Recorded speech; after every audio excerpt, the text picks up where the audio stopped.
Good evening, and we have quarterfinal number 4 of the JeopardyFan.com hashtag Jeopardy Live panel tournament of panelists. Once again, I am Andy Saunders. Time for us to get started. I will first off introduce the second half of the multinational bipartisan judging panel.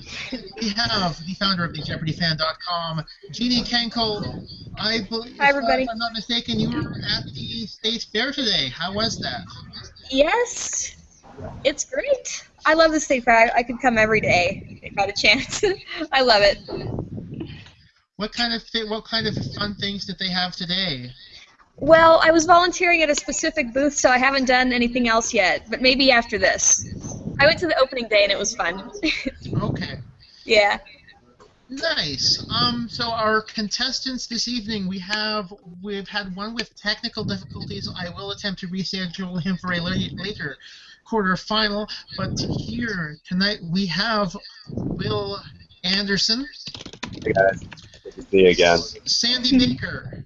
Hey. Jeremy Johnson. Hello. Jeff Shea. Hi. And Elliot Yates.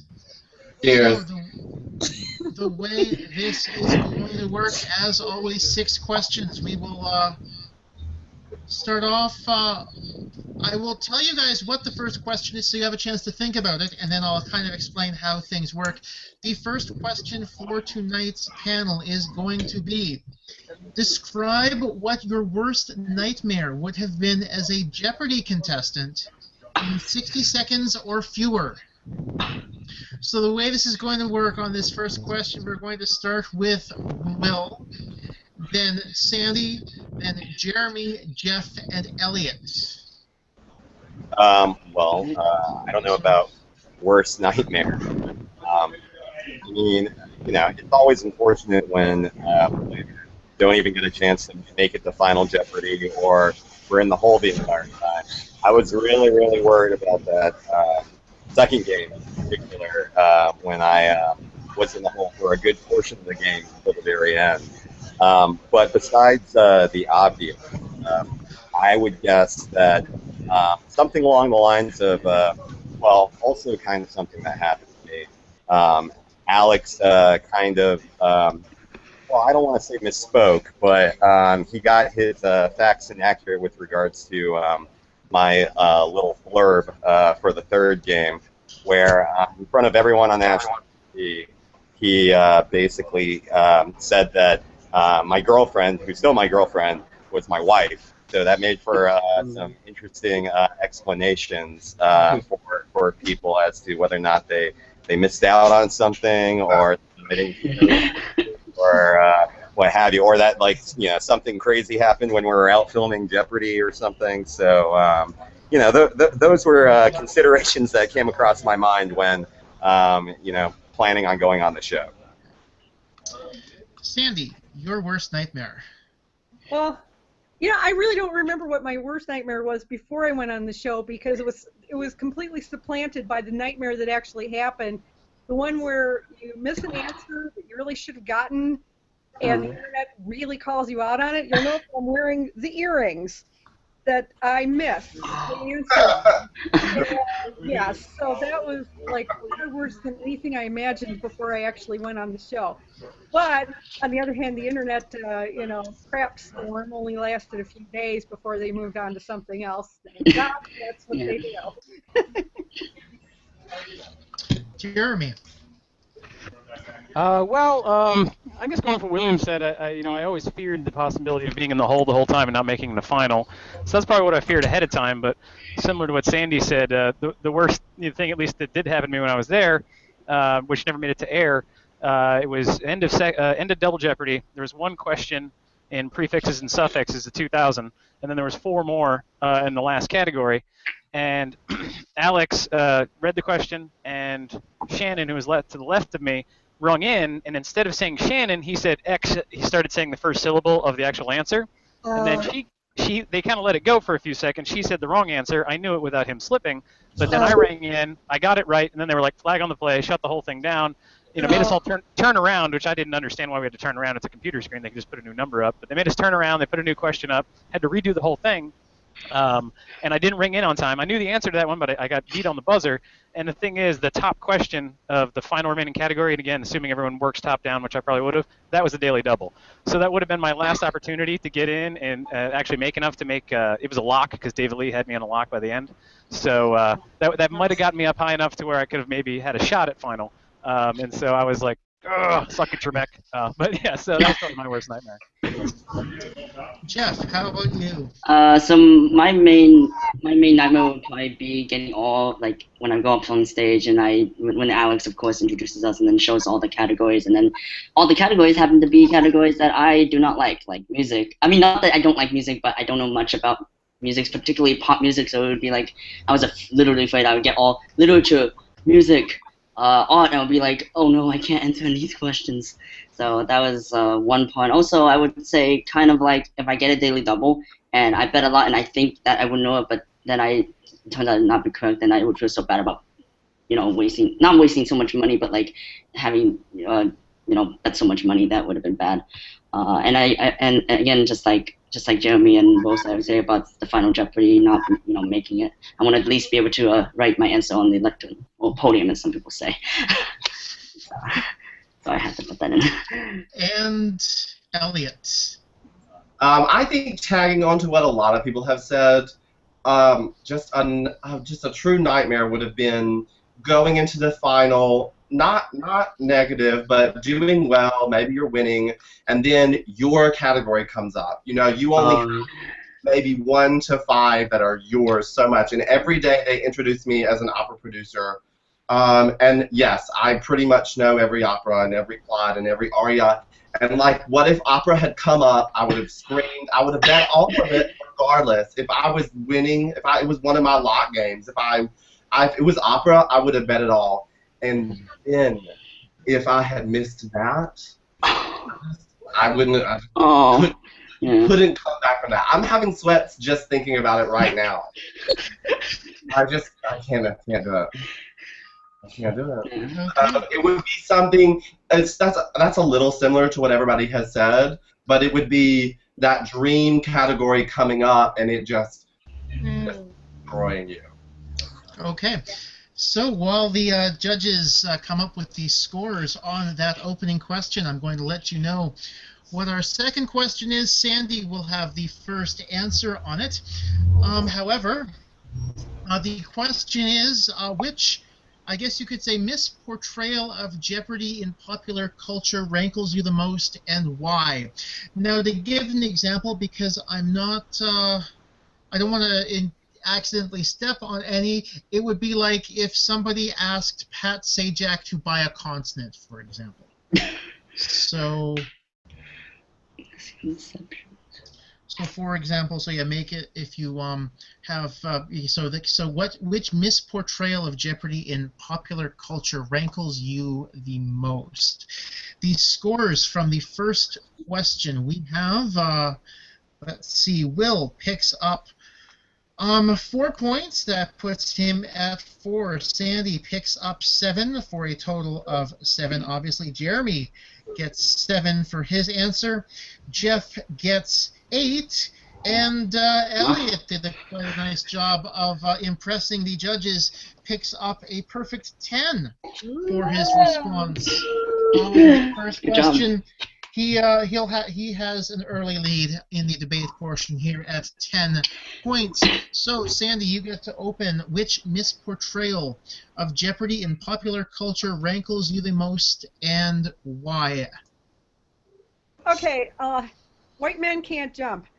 Because I didn't mind so much them showing Rosie Perez winning all those games. I thought that was really great. But then, like, the next thing you see, she's got, like, this big jar full of cash. It's like, no, it took me months, literally months to get just a check from these people. I did not get a jar full of cash. Jeremy. That's tough. Pop culture? I'm not sure. I guess the only thing I could think of is when Cliff Clavin got on there and Cheers, and I guess just the idea that Cliff could even get on, it's just like, really, we worked harder than that. It couldn't be. How about Jeff? What's your What grinds So- your gears? So I don't know if this is. I mean, I'm not really sure if this is pop culture in general, but at least I know in my old school, everyone can just kind of sees me as this like super genius, like, oh, I won Jeopardy, and now he's all like can answer all his questions, and I like every single time everyone, of course when they say, oh, your Jeopardy comes on, I'm like, yeah, and they always say, can you answer every question? Like, yeah, maybe, sure.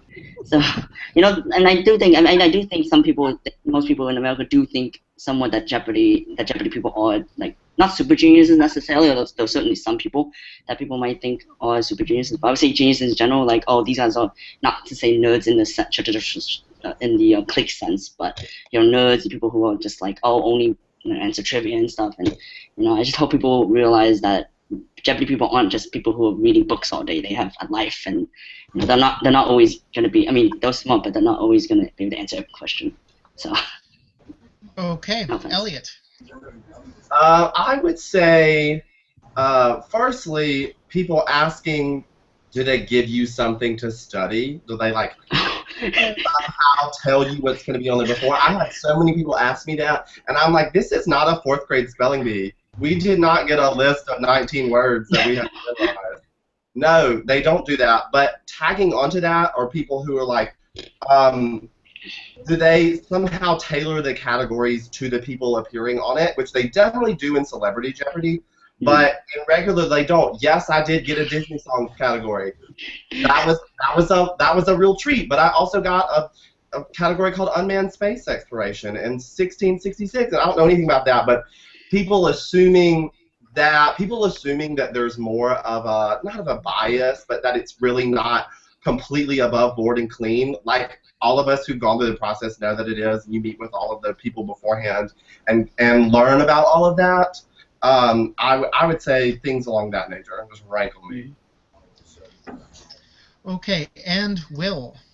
Yeah, to kind of go off of what Elliot said, I guess people kind of assumed that we were let in on the categories in advance, or at least I got that a couple of times, and I was like, no, I wish. I mean, like, that would be a lot more helpful. But, also, I really do think that people tend to think, well,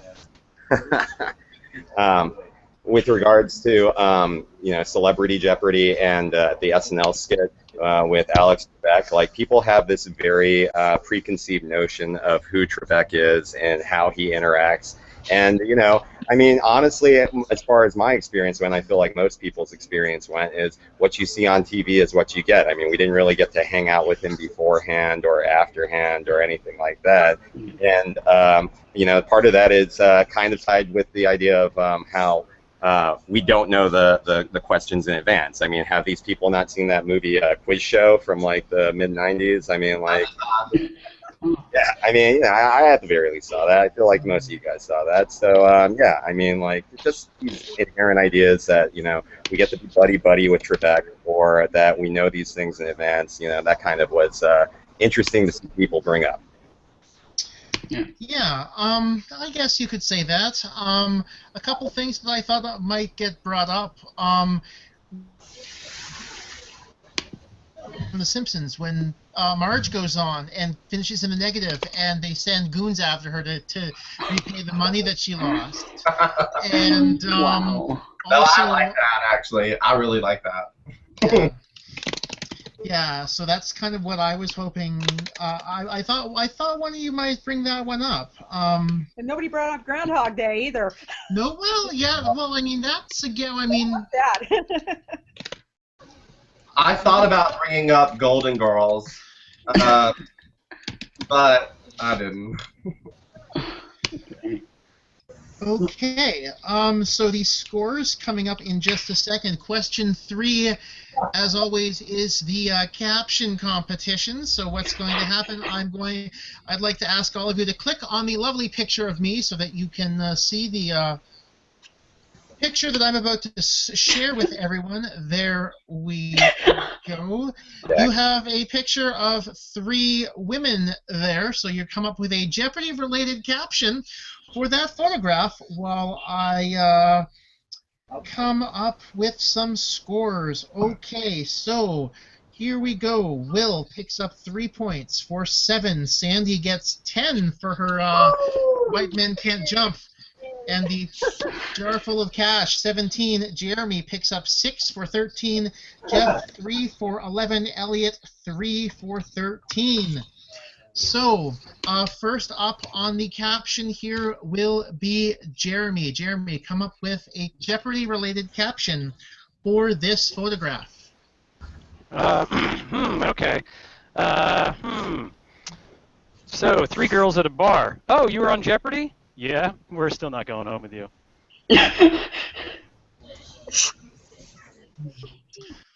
Jeff. I don't know. This is a toughie. I was thinking, this is tough. I was thinking something, and I have to just think about what it was. That's right. Participate in first ever 3-way tiebreaker. Go out for drinks later without any hard feelings. Well, I don't know. Elliot. I'll take Problems with the Patriarchy for 800, Alex. Good job. Will. From when I saw that picture, I imagined the Jeopardy picture round category related to proselytizers and what are ideal Scientologists and recruiters right there. They look very like new age, white wardrobe, multicultural, and they would be someone to talk to if they wanted to talk to me about Scientology. So. Okay. And Sandie, your caption. Just look at us. We're the prettiest contestants ever. Nice.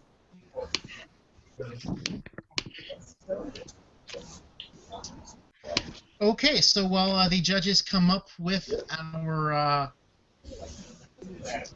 scores for this caption, question number 4. I think this will be the Jeopardy is a popularity contest, by the way. This is kind of unusual in that regard, but I like the format. So yes, we have Mark had some technical difficulties, and I will reschedule him for later. But he suggested, who are 3 women who have never been in my kitchen? That is a good one, but I will reschedule him for another.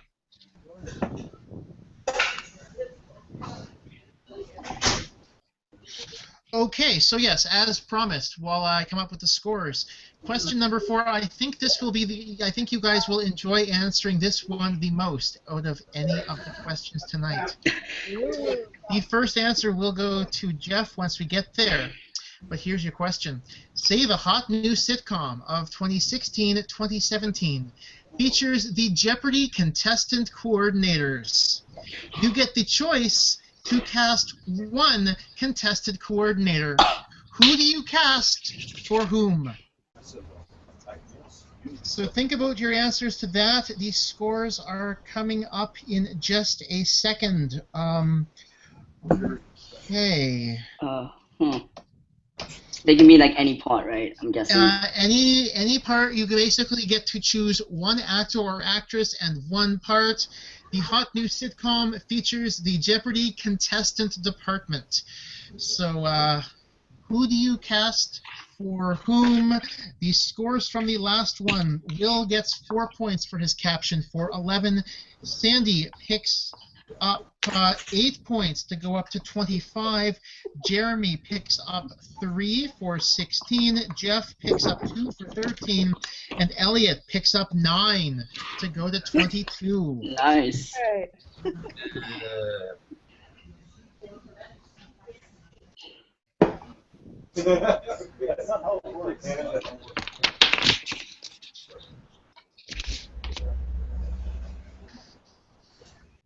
So yes, Jeff, you go first on which actor or actress for which contestant coordinator. Alright, so I thought that I would imagine that Maggie would be like the pet dog, since dogs are always like very like not. Well, I was thinking rowdy, but that's not really true. But I'm like they're very like energetic, and as we all know, Maggie is a bolt of energy. We all love the fact that she's all like excited even at 7 in the morning. I still don't know how that's possible, but she manages to do it. I was thinking Glenn could be like the grandfather, just like knows a lot of stuff and are able to help keep everyone at ease. I mean, he does really do a good job at helping everyone, at least for me when I was on the show, be able to get used to everything that was going on, since we were obviously nervous as heck being on the show. Karina, I was thinking would be like the mother, just kind of like being there just to be like to make everyone feel glad, and then Amy would be like the daughter, like since obviously she's very new to this, but like she's like always think of everything as like a new experience, and obviously this Jeopardy gig is a new experience for us. Elliot, which actor or actress would you cast for which person in the Jeopardy contestant department? I would also definitely cast Maggie. I mean, I thought about casting Glenn as Harvey Firestein, but I'm not going to. Although I would love to see that. I think that I want to see, because I saw her yesterday on the street carrying her trash, I would cast Kathleen Turner as Maggie, because I just need that brassy eleganza that Maggie gives you every day. She can command her room with that voice. And would I tune into that show? Absolutely, I would. Will. Well, not typically known for her comedic roles, but I've seen her in a few different comedies, like The Office guest star. But Kathy Bates as Maggie, I think that someone who's got the Oscar-nominated gravitas, as well as the pedigree and comedic timing and broad range. Maggie's got broad range, so at the very least, that's where I would cast that. But yeah, I don't know.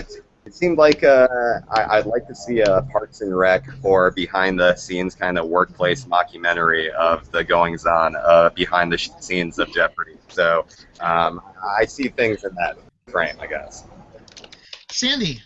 Yeah. Oh, okay. Well, gee, that's kind of a toughie. Actually, the person I was thinking of would be for Amy. I was thinking if you watch Murdoch, I'm trying to remember her name, the one who plays Emily on. Do you ever watch Murdoch Mysteries? No. All of a sudden, I'm going blank on her name, but I think she'd really be good as Amy. I know that's really obscure, but I was like, I'm just having a hard time thinking of anything good now. That's all right. Georgina Riley, I think, plays Emily. That's it. Thank you. Yes, leave it to the Canadian to fill in the name on a Canadian television show. And Jeremy, who would you cast for whom? The first thing that comes to mind, although I don't know, she's not as entertaining on the show, but the mother-in-law, and Everybody Loves Raymond, I forget her name, but I would picture her Doris Roberts. Doris Roberts, yeah, I could see her doing Maggie pretty well. I don't know, I just see the the motherly, well-intentioned, but sometimes maybe I don't want to say she's not abrasive. She was really sweet, but I don't know. I just see a little similarity there. I don't know. Okay. So the judges will come up with the scores on that one. A suggestion from Keith on the caption as well. We have, I'll take What Women Really Want for $600, Alex. Mine was better. Yours did score 9 points, Elliot. Thank you. And yeah, I thought someone might make an out-change reference, by the way, on the caption competition, but that did not happen. Okay, so yes, question number 5 while I tabulate the scores. The first one to answer will be Elliot on this one. Before you got on the show, who was your favorite contestant and why? So think about your answers to that one as we come up with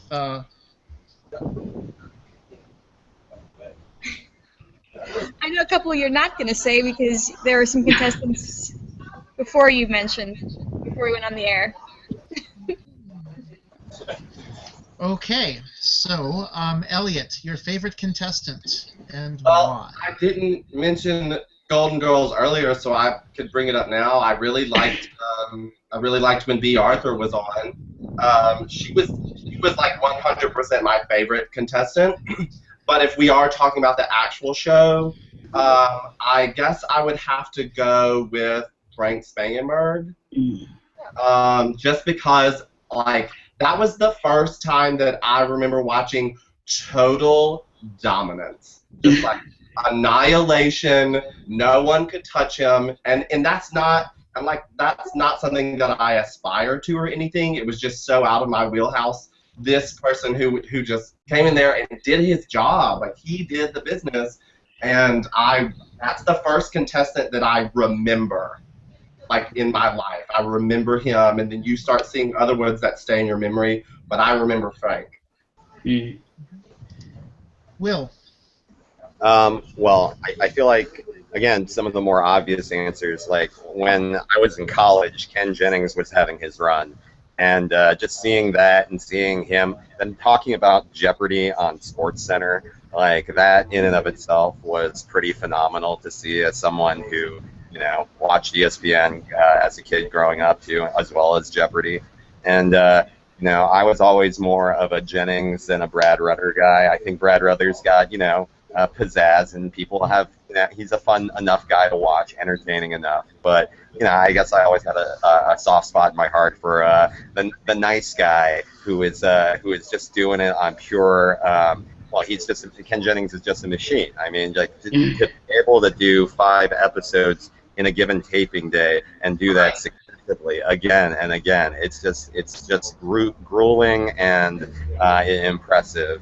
And beyond that, I'd say Arthur Chu, but I really guess I want to say Chuck Forrest because he changed the game before anyone really considered changing the game.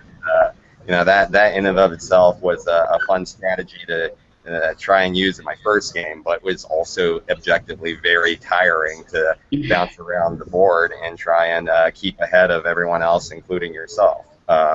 Beyond that, there are always fun celebrity Jeopardy moments that are fun. But yeah, the triumvirate. Oh, plus Roger Craig. I always respect his sheer guts when it comes to betting it all. So that's something as a fan I've always appreciated. Okay, Sandie, your favorite? Oh, interesting. Like, some of my friends and I were actually talking about Roger Craig earlier today, but I'm going to say Bob Harris. Because of all the people that have been on the show, and have talked about being on the show, I think his book, Prisoner of Kyrgyzstan, was really the one that I kind of feel like it captured the real essence of what it was like to be on the show. And I actually learned a lot from reading that book, as far as just, kind of getting my mind in the right place and just kind of, maybe not worrying so much and just kind of saying, well, I'll be, I'll be as ready for it as I can be. Okay, Jeremy.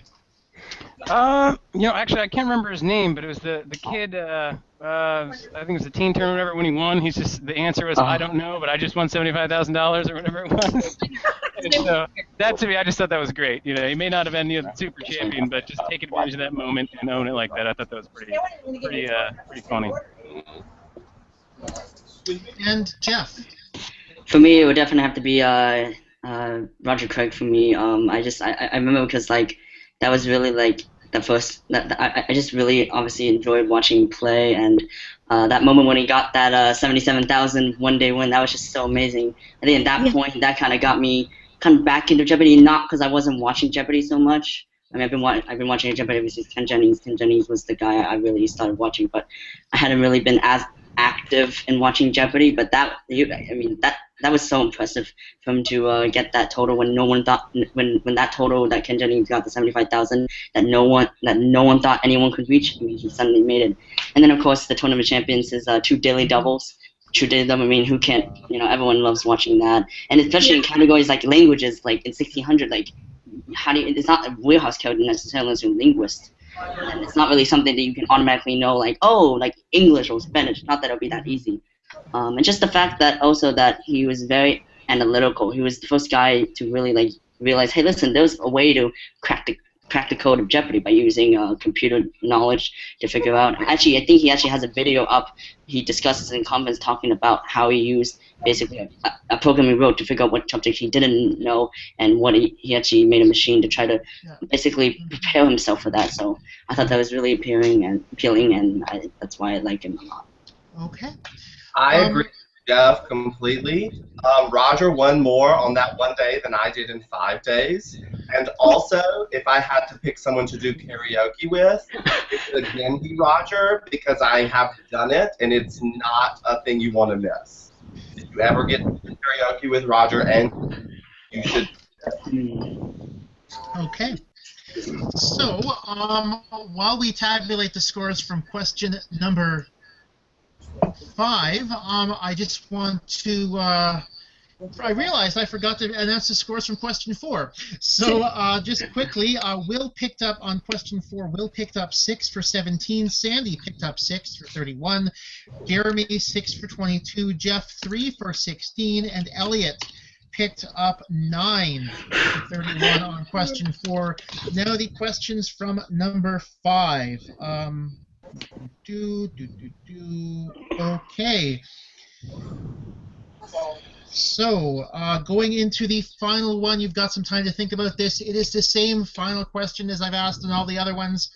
You get to summarize tonight's panel in 140 characters or fewer for the sake of a tweet. I will then, basically, this then gets tweeted out and retweeted and favorited by anyone who wants to vote for you in the Twitter half of the fan poll. So you've got some time to think about that. Let's see here. On question 5, Will picked up 5 points for 22. Sandie picked up 9 for 40. Jeremy picked up 5 for 27.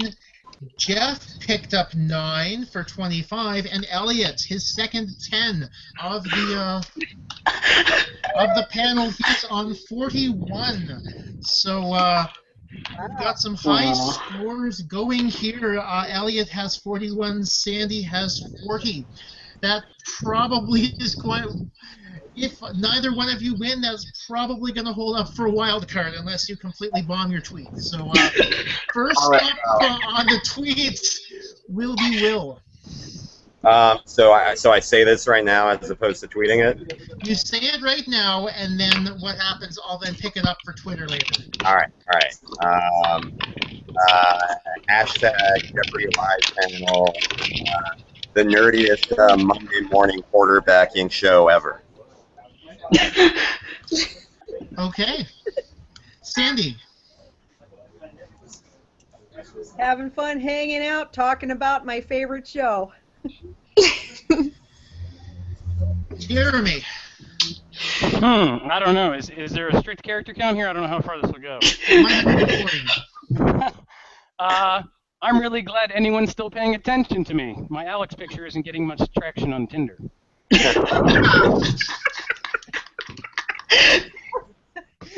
Jeff. This is tough. How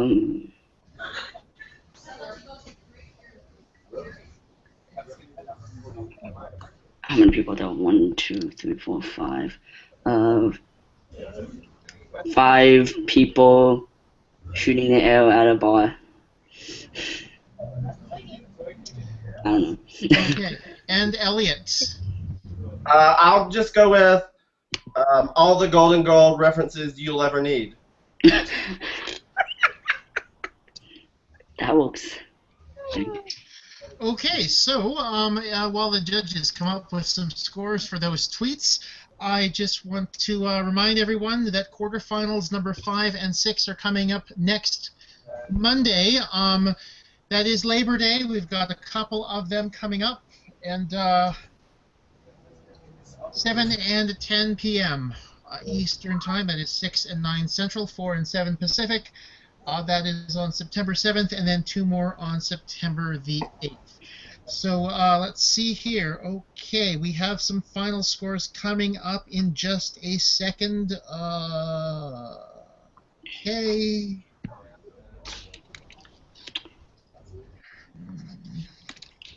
I'm going to reveal these in reverse order of standing going in. Let's see here. Will had 22 points. His tweet picks up 7 for a total of 29. Jeff, he had 25. His tweet picks up 3 for 28. Jeremy had 27.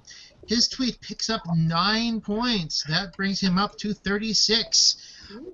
Sandie had 40. Her tweet picks up 5 for 45. And Elliot had 41. His tweet picks up 7 points. He finishes at 48. He is the leader after the debate portion of the of this panel. Remember, voting will start soon. By the way, 48 is the highest debate score so far. And don't, Sandie, I will say your 45 is actually the third highest debate score. Colin had a 46 last night, so that should hopefully hold up well for you. But yes, the way this will work, I will pick, kind of go back. If you are on Twitter and want to type out what you said and tweet that, I will then quote that in your voting tweet. Otherwise, what I'll do, I will go and pick that up. I will pick it up off the broadcast, tweet that out. There will be specific tweets that must be a retweet counts as a vote, a favorite counts as a vote, and there is a Google poll that you can also vote on. You can vote for yourself, get your friends to vote for you. 10 points for the Google poll, 10 points for the Twitter voting, to come up with a total out of 80. The winner goes on. There are wild cards as well for debate and overall score. Best of luck. I'd like to thank all of you guys, also to our judges. You should, by the way, Jeannie, have fun at the rest of the state fair today. Thanks for taking some time out to be able to join us for that. And yes, so we will see you on September the 7th. That's 4 days, 23 hours, and 15 minutes from now. Tony Reale, don't get mad at me. Alex Trebek uses it too. But I will see you guys soon. Best of luck to everyone. And thanks for tuning in.